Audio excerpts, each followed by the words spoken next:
महेश योगी वैदिक विश्वविद्यालय, करौंदी, कटनी, मध्य प्रदेश, जो भारत का ब्रह्म स्थान है, केंद्र स्थान भी जिसे कहते हैं, वहां मैं आचार्य योग विज्ञान के पद पर हूं। और मैंने आज के इस व्याख्यान के लिए अपना विषय रखा था कि चेतना के स्वरूप का व्यवहारिक हमको ज्ञान क्या हो या क्या होना चाहिए। आप सभी जानते हैं कि ज्ञान का क्षेत्र बड़ा अपार है, ज्ञान का क्षेत्र बड़ा अपार है। कई जन लेते हुए हम पूर्ण ज्ञान प्रवृत्त नहीं हो पाते, या जिसको भारतीय सभ्यता में कहा जाता है परम पद की प्राप्ति, ये कई जन्मों तक हमको नहीं मिलता। ऐसा मैं नहीं कह रहा, भगवान कृष्ण ने गीता में स्वयं कहा है। लाखों करोड़ों मुझे प्राप्त करने के मार्ग में चलते हैं, कुछ थोड़ा समझते हैं, कुछ और थोड़ा समझते हैं, एकाध मुझे पूर्णता से समझ पाता है। इसका मतलब ये जो ज्ञान है ये एक प्रक्रिया है, और इस प्रक्रिया में जो अगर ठीक प्रकार से गुरु शिष्य परंपरा से, सामर्थ्य गुरु के माध्यम से अगर चलता है तो वो पूर्ण ज्ञान को प्राप्त कर सकता है। दूसरी चीज, जीवन का जो संपूर्ण कौशल है, संपूर्ण कौशल जो हमारा स्किल है, जीवन का निचोड़ है, वो क्या है? वो है चेतना को जानना। हम जो भी कुछ करते हैं चेतना के प्रकाश में करते हैं, बातचीत करते हैं, उठते बैठते हैं, चिंतन करते हैं, जो कुछ भी सभ्यता संस्कृति से सीखते हैं, ये किस माध्यम से करना? चेतना के माध्यम से करना। तो इस चेतना को सुव्यवस्थित तरीके से अगर हम समझें, व्यवहारिक रूप में हम समझें, तो हमारा मार्ग प्रशस्त होता है कि हम जीवन में सही मार्ग में चल रहे हैं। तो संपूर्ण ज्ञान को वेद विज्ञान ने 40 क्षेत्रों में बांटा है, और ज्ञान का ये जो अपार क्षेत्र है, इसका जो स्रोत है, ये कोई ग्रंथों में नहीं है, किताबों में नहीं है, लिखित तरीके में नहीं है। इस ज्ञान का स्रोत हमारी आत्मा में है। इसलिए हमारे विश्वविद्यालय में तो आत्मा का ही अध्ययन अध्यापन किया जाता है। अब हमारे विश्वविद्यालय की जो परंपरा है, मैं आपको बता दूं कि नारायण से चली आ रही, नारायण समारंभाम शंकराचार्य मध्यमाम अस्मदाचार्य पर्यंताम वंदे गुरु परंपराम। जो नारायण से, आदि सत्ता से, सनातन से जो श्रृंखला चली आ रही है ज्ञान की, उनमें गुरुओं का क्रम है, और गुरुओं के नामों से जिसको हम नाम रूप में देख सकते हैं, तो नारायण से चली आ रही है। इसी श्रृंखला में मध्य में सनातन धर्म को उत्थान के लिए भगवान शिव ने शंकराचार्य के रूप में, आचार्य शंकर के रूप में अवतरित होकर के फिर इस ज्ञान परंपरा को, वेदों को, उपनिषदों को, सारी हमारे भारतीय परंपरा के ग्रंथों को सजीव किया, और जो हमारे भारतवर्ष में कपालिकों का या अन्यों का प्रादुर्भाव हो रहा था उसको रोका, और भारत में संपूर्ण ज्ञान को सुव्यवस्थित प्रवाहित करने के लिए चारों, भारत के चारों कोनों में उन्होंने एक एक केंद्र स्थापित, और वो चारों केंद्र मठों के नाम से हमारे यहाँ जाने जाते, और वो हमारी सनातन परंपरा, हमारी चेतन की परंपरा, हमारी चेतना को जागृत करने की विधियां, इन सब का प्रचार प्रसार यहाँ के माध्यम से करती है। आज का जो मेरा विषय है वो है चेतना। तो आपने एक श्रुति वाक्य सुना होगा, शिवम शांतम अद्वैतम चतुर्थम मन्यते स आत्मा साविज्ञेय। शिवम शांतम अद्वैतम। एक और वाक्य आपने कहीं सुना होगा संस्कृत का, आत्मा वारे द्रष्टव्य, श्रोतव्य, मंतव्य, निधिध्यासितव्य च आत्मा। आत्मा माने संपूर्ण ज्ञान का स्रोत। ज्ञान कहां से आता है? तो आत्मा से आता। सारा ज्ञान और विज्ञान जिसमें भरा है। तुलसीदास जी रामचरितमानस की शुरुआत यहीं से करते। ज्ञान विज्ञान जो है, दोनों का जो स्रोत है वो हमारी आत्मा ही है। और वैदिक वाग्य में इस जो पूरे ज्ञान को मुख्य रूप में सबसे पहले तो वो चेतना के स्पंदन के रूप में ऋग्वेद को बता। मूल ज्ञान का स्रोत हमारा जो है सनातन स्रोत ऋग्वेद। इसी ऋग्वेद से आगे अन्य 3 और वेदों की उत्पत्ति हुई या उनको विस्तार दिया गया बौद्धिक स्तर पर। तो वो सामवेद, यजुर्वेद और अथर्ववेद के रूप में इसी ऋग्वेद का ही जो है प्रकाश इन वेदों में रहा। फिर इस वेद के बाद वेदांग हमारे आ गए। शिक्षा, कल्प, व्याकरण, निरुक्त, छंद और ज्योतिष वेदांग। ये हमारे सारी समस्याओं के निदान के लिए थे। व्यवहारिक समस्याएं जीवन की और पारिमार्थिक दोनों, क्योंकि दोनों जगह सत्य है। व्यवहारिक रूप में ये जगत सत्य है और सैद्धांतिक रूप से पारमार्थिक जो हमारा जगत है वो भी सिद्ध है, वो भी सत्य है। अब इन दोनों के सामंजस्य के लिए हमको चेतना के स्तरों पर जाना पड़ता। तो ये वेदांग और उपांगों के बाद जो है, उपांगों में हमारे जो 6 दर्शन है, न्याय, वैशेषिक, सांख्य, योग, कर्म, मीमांसा और वेदांत, ये हमारे जो दर्शन है, जो विभिन्न ऋषियों ने अपने चिंतन के दौरान जो देखा, अपनी चेतना को अधिकतम कहां तक ले जाया जा सकता है और किस विधि से निर्वाण, चेतना या ज्ञान का पूर्ण जो स्वरूप है वो मोक्ष स्वरूप होता है, निर्वाण स्वरूप होता है ना। सेल्फ रियलाइजेशन जिसको अंग्रेजी में कह सकते हैं, या एनलाइटनमेंट कह सकते हैं, पूर्ण प्रकाश जिसको। तो वो सारी स्थितियां जो है वो चेतना के विभिन्न स्तरों से गुजर करके ही हम प्राप्त कर सकते हैं। ये 40 जो क्षेत्र हैं, इसमें स्मृति, पुराण, इतिहास, ब्राह्मण, आरण्यक, उपनिषद, फिर वेद है ना, हमारे वेदों के बाद प्रतिशाख्य, ऐसे कुल 40 क्षेत्र हैं जो हमें ज्ञान के बारे में बताते हैं। अब हम सीधे सीधे आ जाएं, हम देखें कि व्यवहारिक रूप में हम चेतना को क्या समझते हैं और चेतना हमारे जीवन में किस प्रकार है व्यवहारिक रूप। तो चेतना शब्द से हमारा जो आशय है उस स्थिति से है जिसमें हमारा समग्र जीवन, हमारा समस्त अस्तित्व, हमारी पूर्णता प्रकट होती है। चेतना सर्वव्यापक है। उदाहरण के लिए जैसे वृक्ष में फल, फूल, पत्ती, शाखा और उसके अंदर रस के ही प्रकट रूप है। अर्थात ये जो अभिव्यक्त वृक्ष के अंदर जो एक रस, नित्य बहता हुआ रस है, जिसे लाल फूल, पंखड़ी, हरे पत्ते, तना प्रकट होता है, ठीक उसी प्रकार समस्त सृष्टि के मूल में चेतना निहित। ये संपूर्ण सृष्टि में एक वृक्ष का उदाहरण, एक मनुष्य का उदाहरण वर नहीं, संपूर्ण सृष्टि में एक चेतना निहित है जो संसार के नाम रूप में प्रकट है। और उन सभी का जो आधार है विशुद्ध चेतना, या भगवान श्री कृष्ण ने गीता के 10वें अध्याय में भी बता दिया है कि इंद्रियाणाम मनश्चास्मि भूतानामास्मि चेतना। इंद्रियाणाम मनश्चास्मि भूतानामास्मि चेतना। भूतों में हमारे स्वरूप में जो है मैं चेतना के रूप में विद्यमान, और इस चराचर जगत में हर कहीं जो है चेतना के रूप में। इसलिए हमारी भारतीय परंपरा चेतना को कहती ना, कण कण में वह विद्यमान है। ऐसा कुछ भी नहीं है जहां वह विद्यमान ना हो। तो किस रूप में हो? वैज्ञानिक तो कहेंगे कि हम परमाणु को तोड़ करके जो है इलेक्ट्रॉन, प्रोटॉन, न्यूट्रॉन और भी और अंग जो है उसमें और भी अंग जो हमारे विकसित हो रहे हैं, उन सारे अंगों में छोटे छोटे पॉजिट्रॉन, अभी तो गॉड पार्टिकल तक हम पहुंच सके।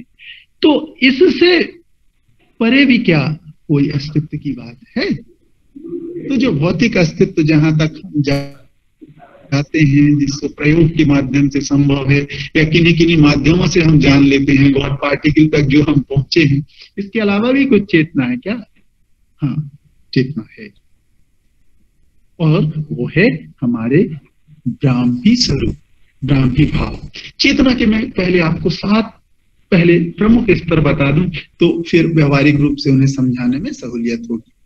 चेतना जो हम अभी वर्तमान में बात कर रहे हैं, देख रहे हैं, ये हमारा जागृति, चेतना की जागृत अवस्था है। जब हम थोड़े और शांत होते हैं, मन थोड़ा और शिथिल होता है, हमारी जागृतता कम होती है, तो हम स्वप्न की अवस्था में रहते हैं, स्वप्न की चेतना। उसके बाद और गहरे जाते हैं तो सुसुप्ति की चेतना, जहां हम बिल्कुल प्रगाढ़ निद्रा में होते हैं, स्वप्न के और अंदर की बात। और उसके बाद उस सुसुप्ति के बाद भी ये चेतना का स्तर होता है, जिसे तुरीय चेतना कहते हैं, या भावातीत चेतना कहते हैं, या ट्रांसेंडेंटल स्टेट कहते हैं, आप ट्रांसेंडेंटल स्टेट ऑफ माइंड है। अब उसी के अंदर ट्रांसेंडेंटल जो है हमारा बिल्कुल बॉर्डर लाइन, इस जगत से और पारलौकिक जगत के मिलने की बॉर्डर लाइन क्या है? तुरीय चेतना या भावातीत चेतना या ट्रांस में पहुंचने की बॉर्डर। जैसे हम एक देश से दूसरे देश में जाते हैं तो जो बॉर्डर होती है वो पॉइंट हमारा ये भावातीत या तुरीय चेतना के। इस तुरीय चेतना के बाद तुरीयातीत चेतना की अवस्था होती है।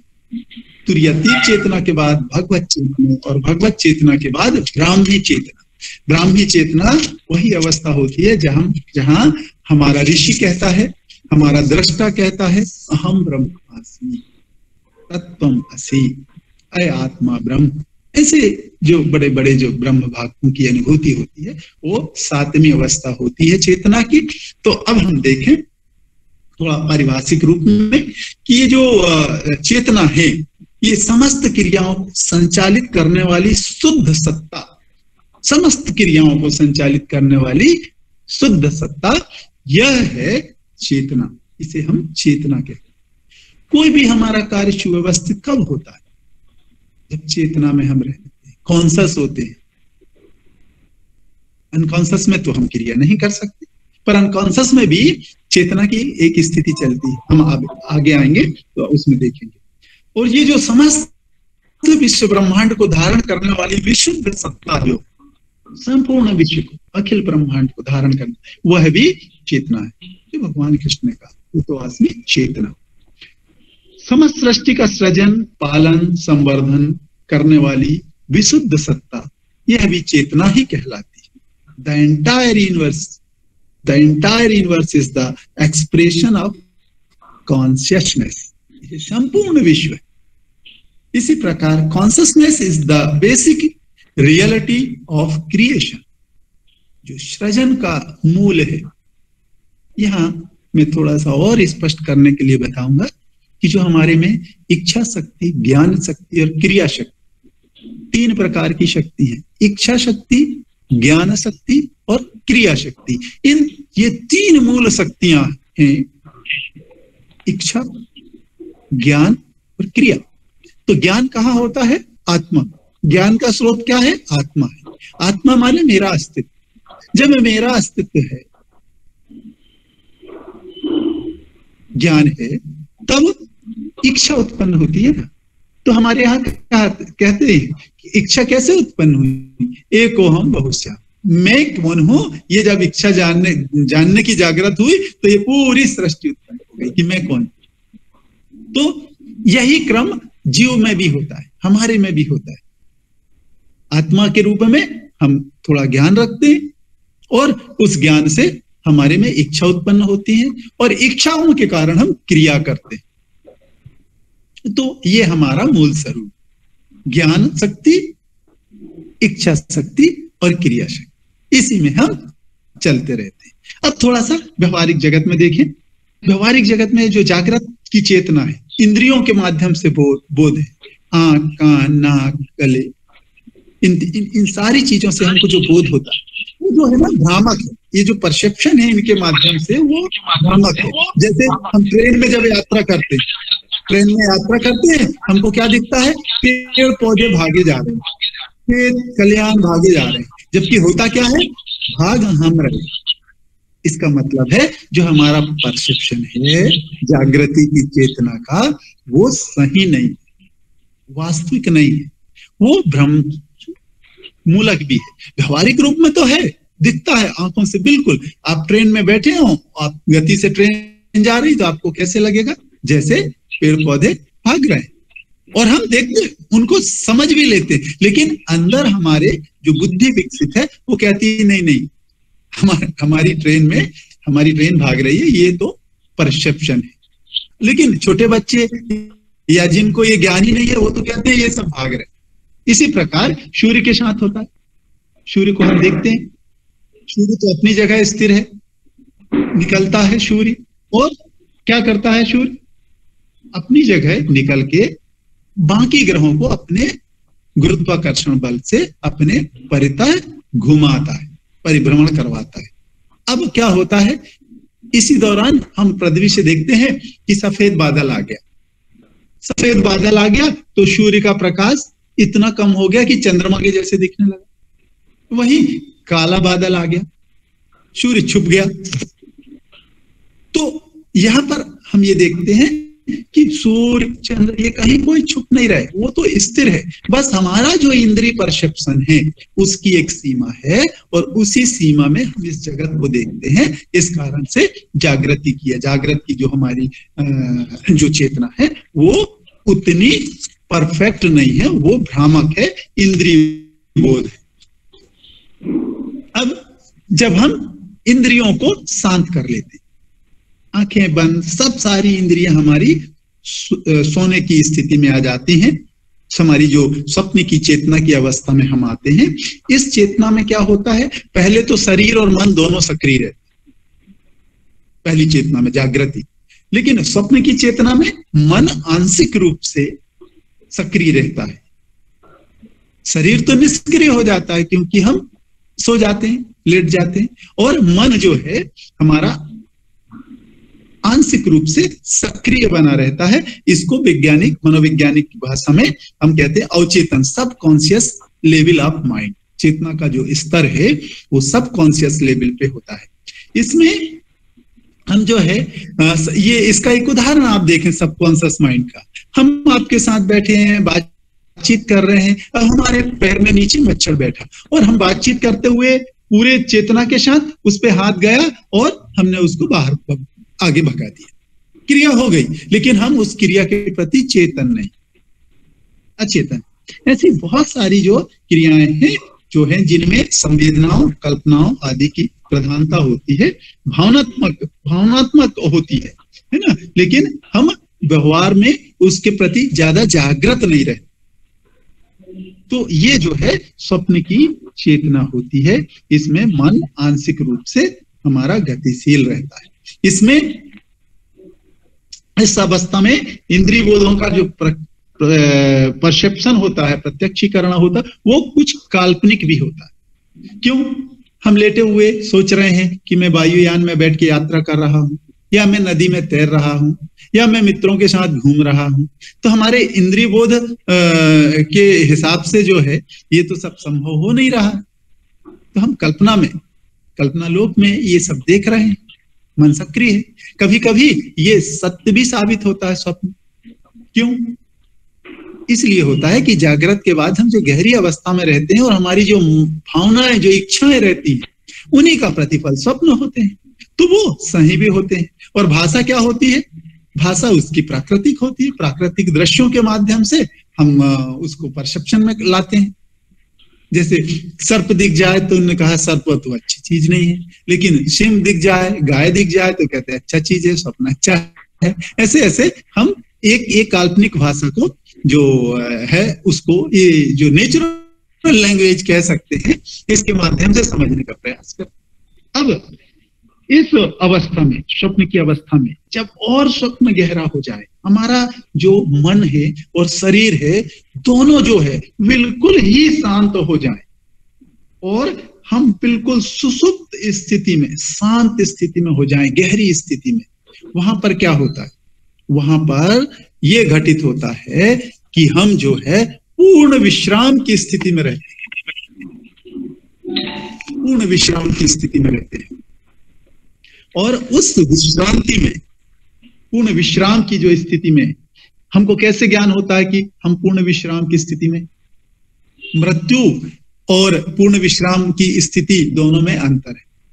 मृत्यु के बाद ये कोई जानने वाला नहीं होता कि मुझे पूर्ण विश्राम मिले,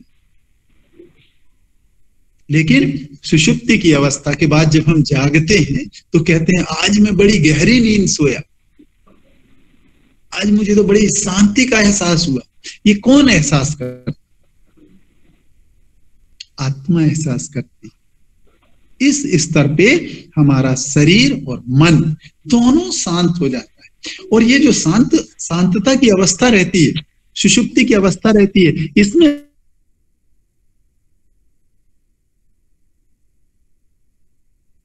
स्वस्थ और मानसिक रूप से सजग ये बने रहते हैं। इसलिए कहते हैं ना, जिनको पर्याप्त नींद आती है, पर्याप्त आराम मिलता है, वो स्वस्थ होते हैं।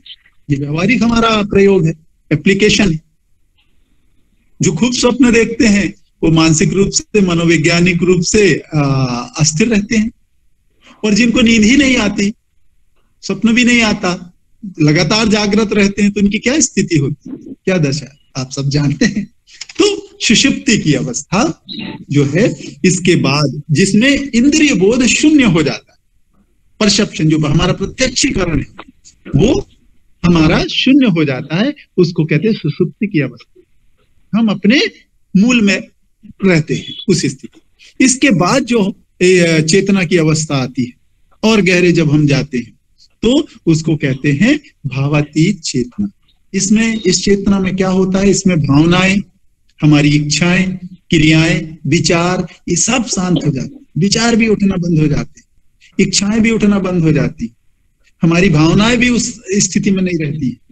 और ये जो शांत स्थिति रहती है, यह चौथी स्थिति होती है, यह तुरीय स्थिति कहलाती है, जिसको हमारे लोगों ने आत्मा का रूप कहा है। शिवम शांतम मध्यतम चतुर्थम मन्यते स आत्मा साव्यक्य। यही आत्मा की स्थिति। मूलतः हम चेतना के उस स्तर में पहुंच जाएं जहां हमारी भावनाएं, हमारी इच्छाएं, हमारी क्रियाएं, हमारे विचार सब शांत हो जाएं। तो उस शांत अवस्था को तुरीय अवस्था कहते हैं। जैसे समुद्र में लहरें उठती हैं बड़ी बड़ी और फिर उसी में शांत हो जाती, उठती हैं और शांत हो जाती है ना, और सागर के रूप में। ऐसे ही जब मन के तीन आयाम, मन के तीन आयाम है, विचार, भाव और क्रिया।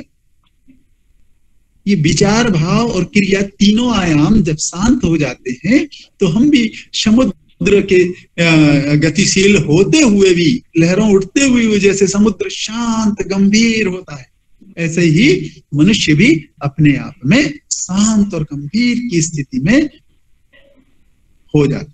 ये जो तीनों स्थितियां हैं, तीनों आयाम है विचार, भाव और क्रिया के, जब तीनों इकट्ठा होके शांत होते हैं तो इस क्षणिक स्तर को समाधि भी कहते हैं।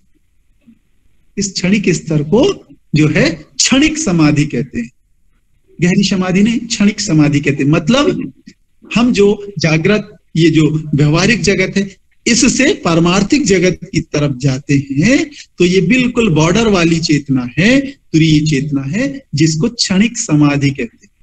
क्यों? समाधि में हम लोग जाते हैं, फिर वापस लौट के वापस आते हैं, फिर जाते हैं समाधि में, वापस आते हैं। यही क्रिया अगर लगातार बनी रहे, समाधि स्तंभ लगातार होने लगे, तो उसको तुरीयातीत चेतना की अवस्था कहते हैं।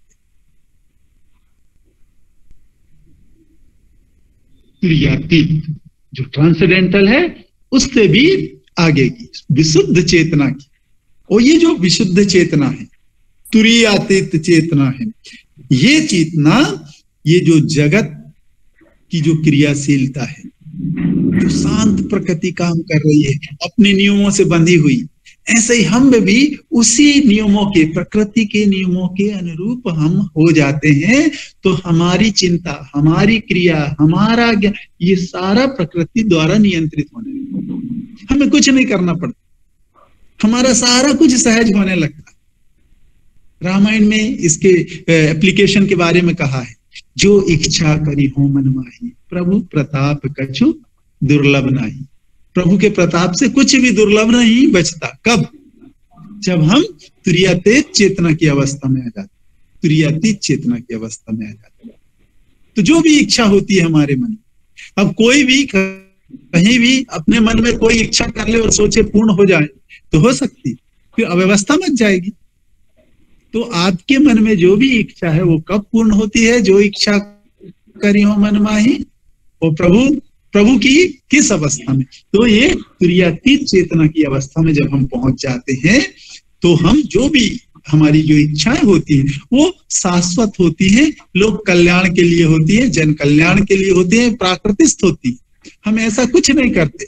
इसीलिए कहते हैं कि समाधि की स्थिति में मनुष्य शरीर के लिए कोई किसी चीज की कोई आवश्यकता नहीं होती। भूख प्यास सामाजिक हमारे जो सामान्य नियम है कि हम लगातार 2-3 घंटे 4 घंटे से ज्यादा नहीं बैठ सकते, लेकिन ऐसा नहीं है। समाधि में लोग वर्षों तक भी बैठ सकते, कोई उनको भूख प्यास की जरूरत नहीं पड़ती और प्रकृति उनका संचालन करने लगती। तो ये जो तुरीयातीत अवस्था है, ये चेतना की वही अवस्था है जिसको हमारे मनीषियों ने जाना और इसके व्यवहारिक प्रयोग भी किए। और इसीलिए भारत विश्व गुरु भी था। कब? जब यहाँ के लोग तुरीयातीत चेतना की अवस्था। अब इस अवस्था के बाद ज्यादा समय नहीं लूंगा, थोड़ा सा लूंगा मैं, बस 5 मिनट 2-3 मिनट में समराइज करूंगा। अब भागवत चेतना आते। इस तुरीयातीत चेतना के बाद भागवत चेतना जो छठवीं चेतना, ये भागवत चेतना ये विश्व की चेतना है और स्वयं की चेतना, माने विश्व की चेतना और हमारी स्वयं की चेतना जब एक साथ मिल जाते हैं तो ये भागवत चेतना बन जाती है। और ये जो भागवत चेतना है, जब हम कहते हैं ना कि हमने देखा और करुणामय हो गए, वो भगवान शिव के लिए हम कहते हैं करुणा कर करुणामय लिंग, ये वह अवस्था जब सबके लिए सब कुछ करने की इच्छा हो जाती है। किसी ने मांगा, भगवान शिव को अगरदानी क्यों कहते हैं? जिसने जो मांगा हाँ ले लो, जिसने जो मांगा सबको ले लो, वो देने की प्रवृत्ति हो जाती है। वो हमारी भागवत चेतना।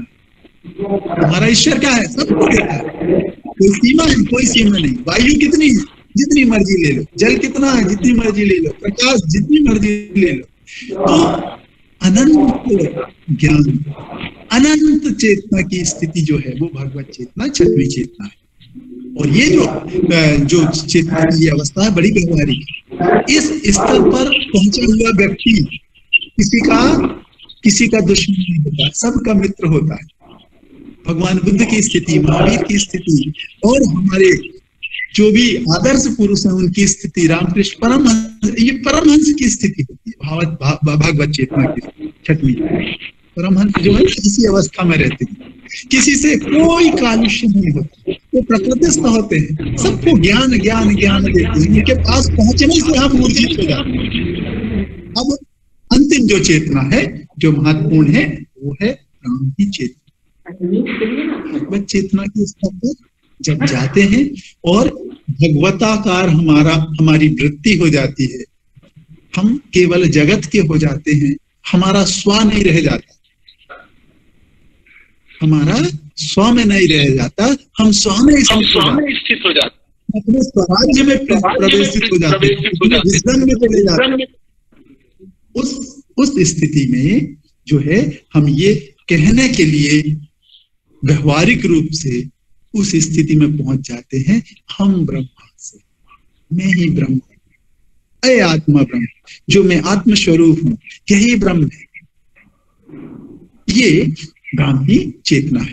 तो भारतीय जो हमारी अभी राष्ट्रीय शिक्षा नीति आई है, इसमें उन्होंने मल्टी डिसिप्लिनरी एजुकेशन की बात की है।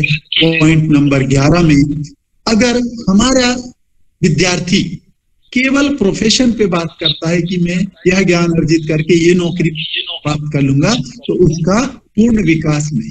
उसका पूर्ण विकास उसकी चेतना, उसके कॉन्शसनेस के लेवल पे निर्धारित करता है। और कॉन्शसनेस के जो लेवल्स हैं, ये 7 लेवल्स हैं। कौन व्यक्ति किस लेवल्स पे खड़ा है, इसके अनुसार उसका अपना व्यक्तित्व है, अपना उसका स्किल है, और स्किल का जो डेवलपमेंट है वो चेतना की जागृत से लेके और ब्राह्मी चेतना तक है। इसका व्यवहारिक ज्ञान अगर हम विद्यार्थियों को कराते हैं तो वो पूर्ण रूप से अपने आप को विकसित कर पाएगा और हम फिर से विश्व गुरु की स्थिति में पहुंच सकेंगे। इन्हीं शब्दों के साथ मैं ये बताना चाहूंगा कि चेतना का व्यवहारिक प्रयोग हर किसी को मालूम होना चाहिए। जीवन के लक्ष्य में अपना टारगेट जो जीवन का है, विजन जो है, उसमें इन स्तरों को अवश्य समाहित होना चाहिए कि मैं किस स्तर पे हूं, मुझे किस स्तर पर पहुंचना। ये माइलस्टोन है हमारी व्यक्तिगत जीवन के। तो ये जब तक मनुष्य में नहीं आएंगे तो हम भारतीय सनातन संस्कृति या हमारा जो विश्व गुरुत्व है उसके हम जो है परिवर्ती समय में उसके पोषक या वाहक भी बनने के अधिकारी नहीं। अगर हम भारतीय सभ्यता संस्कृति के पोषक या अधिकारी बनना चाहते हैं तो इन चेतना के स्तरों को हमको जानना। इन्हीं शब्दों के साथ मैं मार्कम कॉलेज का धन्यवाद ज्ञापित करता हूं, आदरणीय प्राचार्य महोदय जी का। उन्होंने मुझे ये अवसर दिया कि मैं कुछ कहूं। मेरे शोधार्थी भी शायद इसमें कुछ जुड़े हुए हैं, तो वो भी अपना आगे के सत्रों में टेक्निकल सेशन में पेपर प्रस्तुत करेंगे। अगर कोई प्रश्न हो तो मैं प्रश्नों को आमंत्रित करता हूं और जैसा संयोजक महोदय का आदेश हो वैसा आगे संचालित कर सकते हैं। जय गुरुदेव। जय गुरुदेव। प्रणाम। धन्यवाद ओम जी। आपने बहुत ही सरल और सुगम शब्दों में इतने गूढ़ विषय को हम सबों के समक्ष रखा, इसके लिए आप साधुवाद के पात्र हैं। निश्चित तौर पे आपने चेतना के विभिन्न रूपों और चेतना के विभिन्न स्तरों को बहुत ही अच्छे ढंग से और उसके व्यवहारिक पक्ष को हम सबों के सामने रखा। बहुत बहुत धन्यवाद।